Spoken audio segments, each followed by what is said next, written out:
Hi, everyone. This is 6-1. Let me share my screen.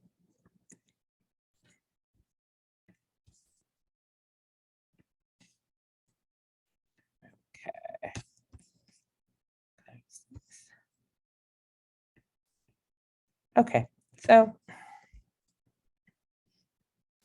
this is on adolescence. It's the first section on physical development. So adolescence is a stage of development between childhood and adulthood. And typically we say 12, 13, 14, 15 is the time period, but some people develop much earlier, so they go through puberty a lot earlier. Girls usually 2 years more than boys. And during this time, a lot of different changes are happening in the body.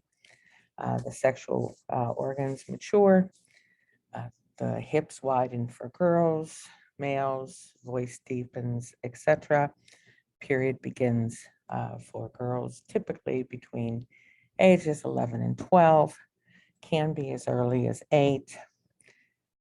Typically, if you don't have your period by the time you're 16, you would want to talk to a physician. Boys typically have first spermarchy between 13 and 14. Again, it could be maybe a little younger. I don't know of too many before 11, but typically between 13 and 14.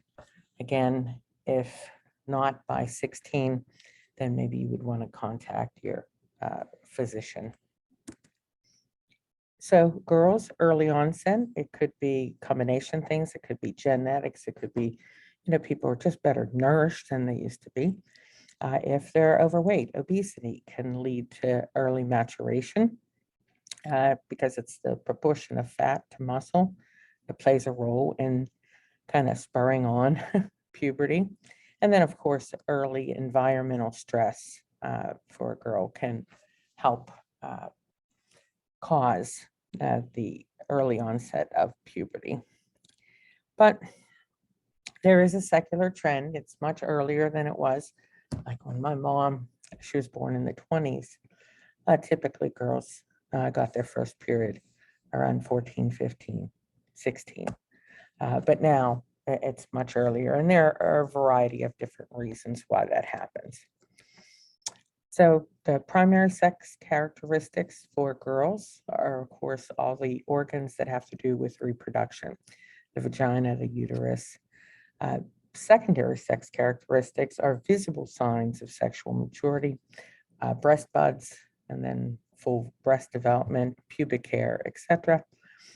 Definitely changes in hormones, severe mood swings sometimes can lead to depression or anger. And normally girls are not regular with their period at the beginning. That takes a while to develop. And because of that, maybe a lot of worries or nervousness about having their period. So it's really good that girls get educated, whether it's at school or home, about everything they need to know before it occurs.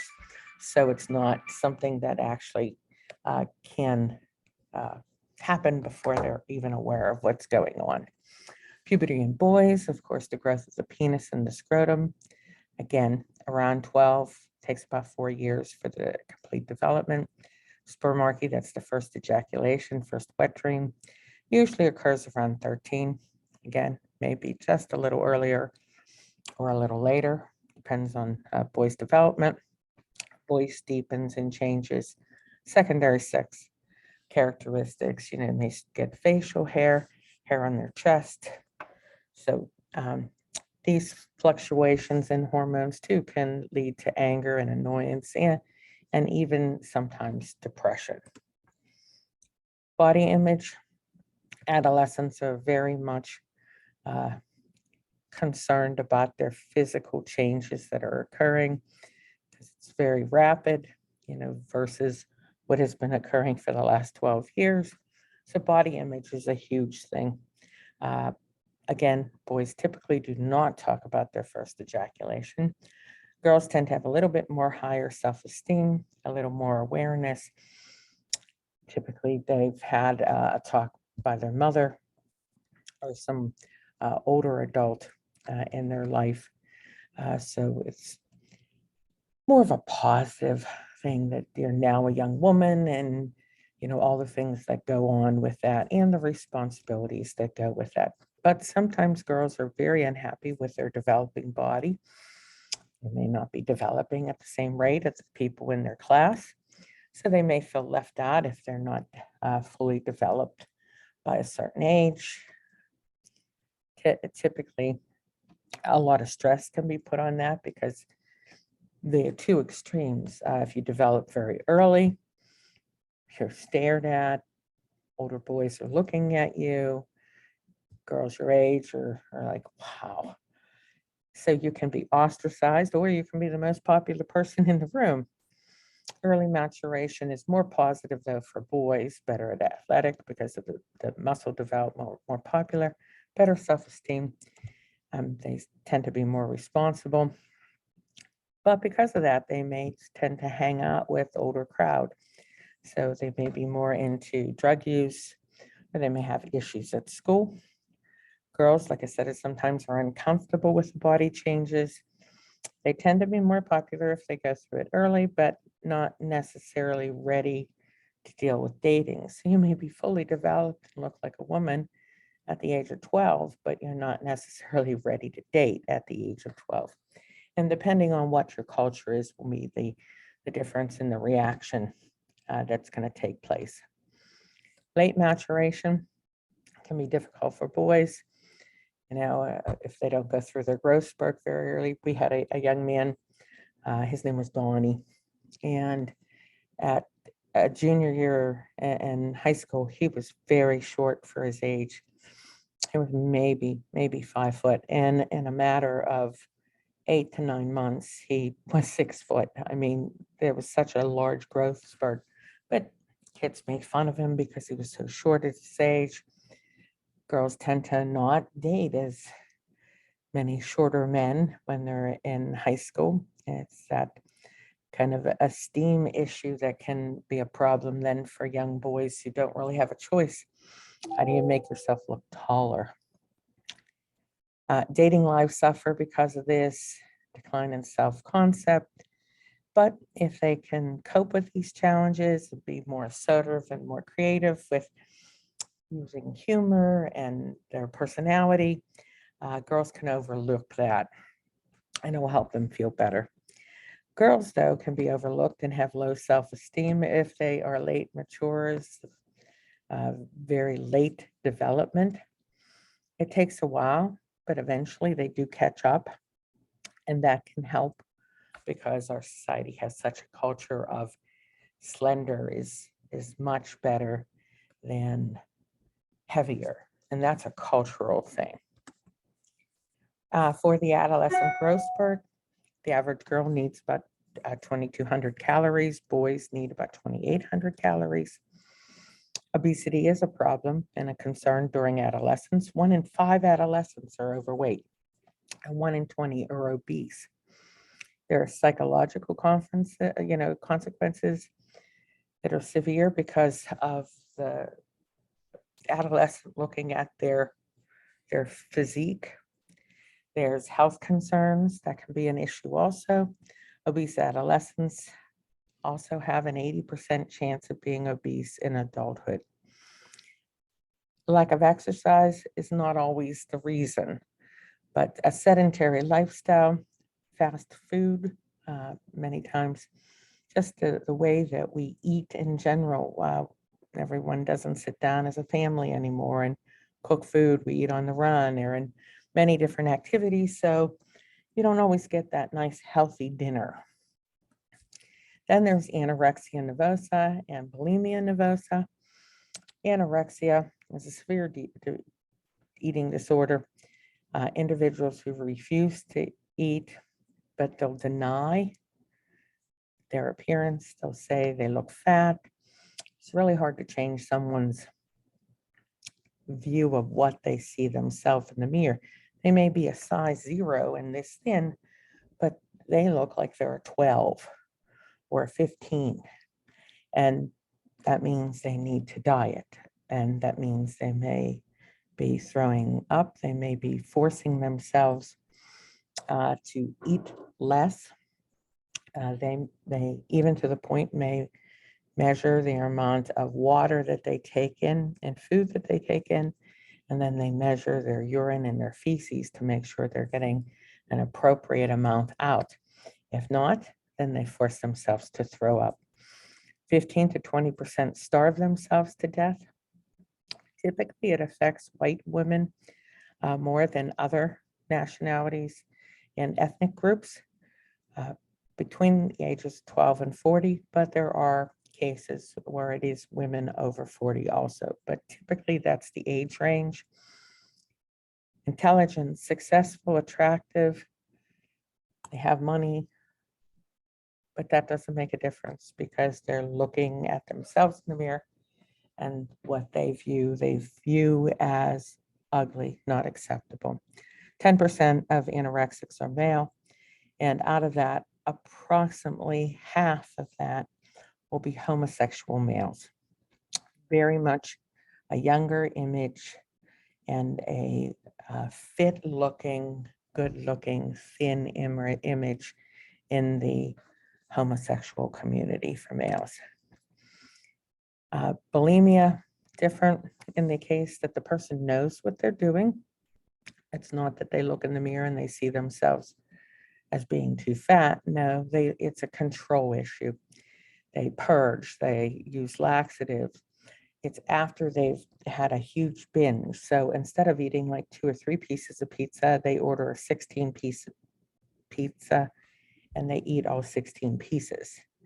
And then they realize what they did. So to make up for it, they throw up. And this can be a very vicious cycle.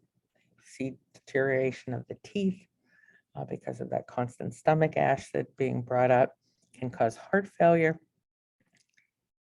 Eating disorders are issues.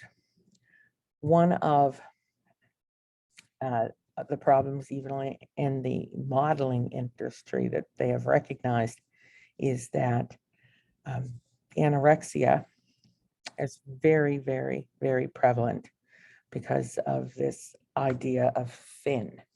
So I'll be showing you a video in class that has to do with that. And it'll be a short video next time. The adolescent brain, again, continuing to grow, develop, becoming richer. Pruning of the gray matter happens, more myelination. That means the process of getting information to different parts of the body is much faster. Adolescent thinking becomes much more sophisticated, but remember, it doesn't fully develop. Frontal lobe executive functioning does not completely develop until you're 25. It's much more sophisticated now in the adolescence than it was in middle school and early elementary school, but it's still not done. So that prefrontal cortex, the part of the brain, as I said, doesn't fully develop until 25. This is what's responsible for all of your intellectual achievements. It also is your personality development, and it's also your impulse control. Adolescents are very immature in that way, and they participate in much risky and more impulsive behaviors, even though they don't think they're risky or impulsive. Adolescents underestimate the risk and overestimate the rewards and the benefit of doing the activity. Of course, the adolescent brain and the death penalty, there are adolescents who are committing adult murders, but the Supreme Court has ruled that no one under 18 can be executed.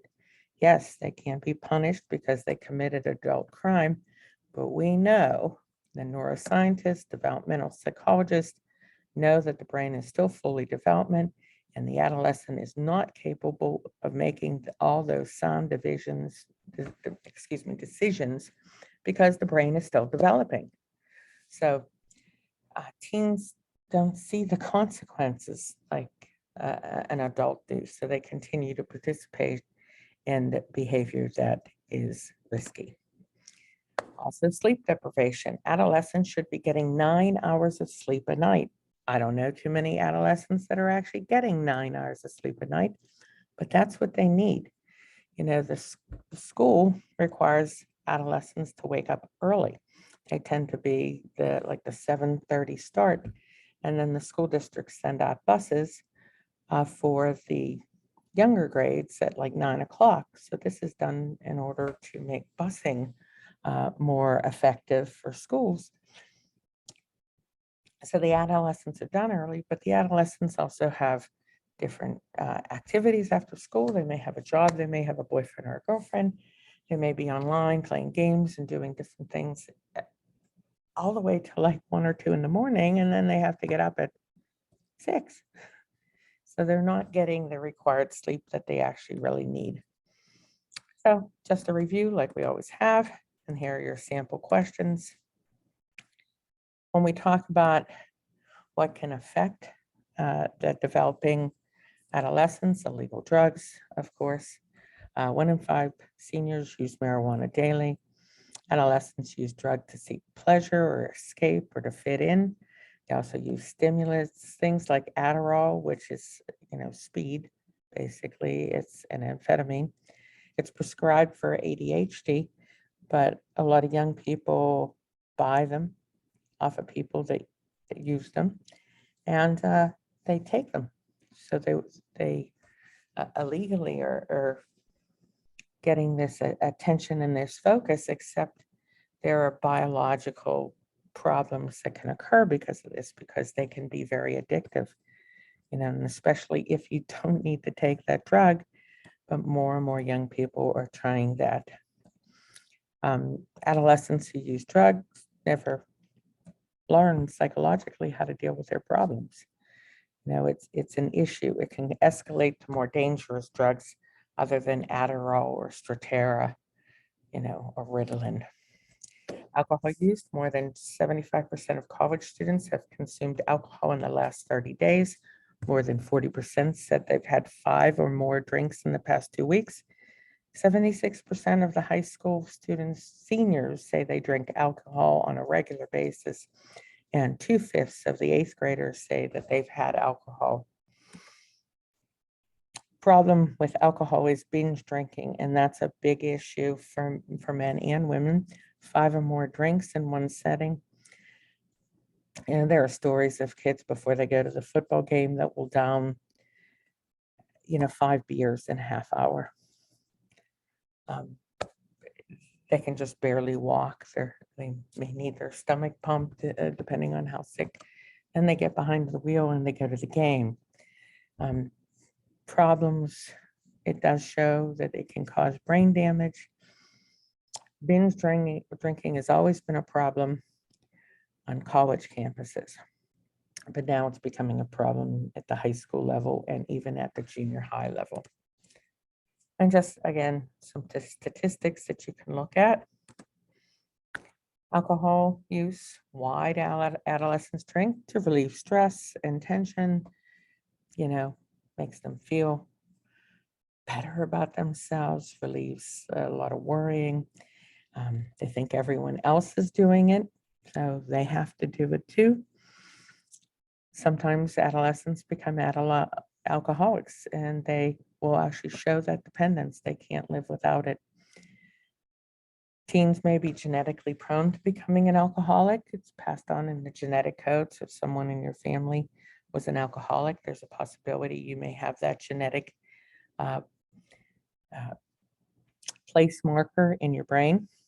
It doesn't mean you're going to become an alcoholic, but you have a higher probability of. Stress can trigger drinking or alcoholism. If kids or young adults are going home saying, I need a drink, not I want a drink, I need a drink, and they physically don't think they can make it, then they already have that addiction. And it's harder to stop. If you can stop it before it starts, great. But once it gets to the point that they're consuming many, many glasses of alcohol in some way or beer a day, then we already have a problem. Adolescents abusing drugs may cut school.